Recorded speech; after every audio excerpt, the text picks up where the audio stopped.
Great peace, Shakoki. All right, so we're going to talk about, you know, the different structures of language, and we're going to talk about certain characteristics that people who have a structure of language carry. So, like, you see, they have 13 vowels, the Jawa people, right? So, we don't know how many vowel phonemes that Sentinelese has, or Orange. We don't know how many vowel exchanges they have. But this particular group of East Indians, right, because they're in the East Indian Ocean, they have 13 vowel exchanges. When a person has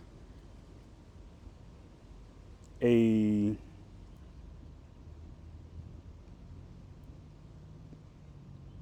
exchange of 13 vowels, this means they're extremely intolerable. And you only see this among certain pygmy groups of people.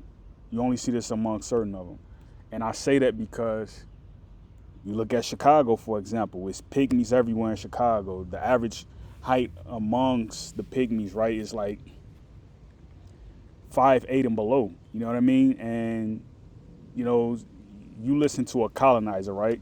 They would say that people like that, right? Particularly because they try to make this out the scene since they made national news, the Sentinels, that Jawa is like that, right?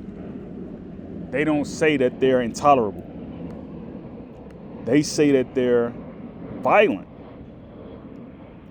So it's something that they know to where they have that many exchanges of vowels and they have 26 consonants, right? A person who has consonants and less vowels, right? Like take the English language, for example, right? This means they're set. This means they're not violent. This means that they're extremely methodical. You know what I mean? But again, Americans don't have, depending on, you know, like the average person who has a U.S. education, right? They don't have 13 vowel exchanges.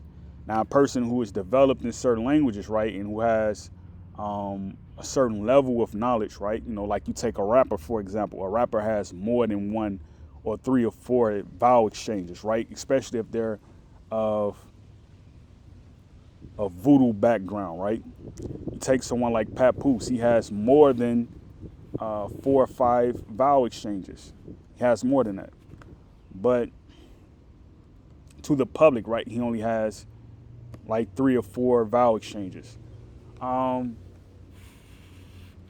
So these would be what you would call, again, in certain faiths, right? These are what you would be called rabbis or muftis. You know, these people particularly will be considered medicine men. You see what I mean? So like, I noticed that when I was reading one of their languages, one of their words, right? Eno, right? It means finger. And I noticed that in Chicago, right, the language there, it means etho or ethos or enter. It means that, right? Because Chicago language is a mix of English and French. So like I noticed that as well, the general language. I noticed that as well. So these people, at some point, they migrated from Chicago. I want to say Kenya too. They migrated from like Chicago to Kenya to the East Indian Ocean. And I think the Gullah Geechee has something to do with this because they're pushing the Gullah Geechee. And the Gullah Geechee, they have a lot of people who are from that Bantu region of Kenya. You know, and they have that same phenotype. Like I have people, like I'm a relative of. This is why I have interest in this. I'm a relative of the Gullah Geechee through my Roundtree side. They're from South Carolina. My grandfather is a Roundtree. So I'm noticing that as well. But that's pretty much all I want to say.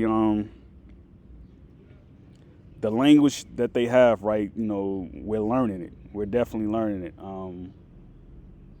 You know what I mean? Like if you listen to their reflex sounds, right? It's T, D, L, and N. This means they are very short tempered.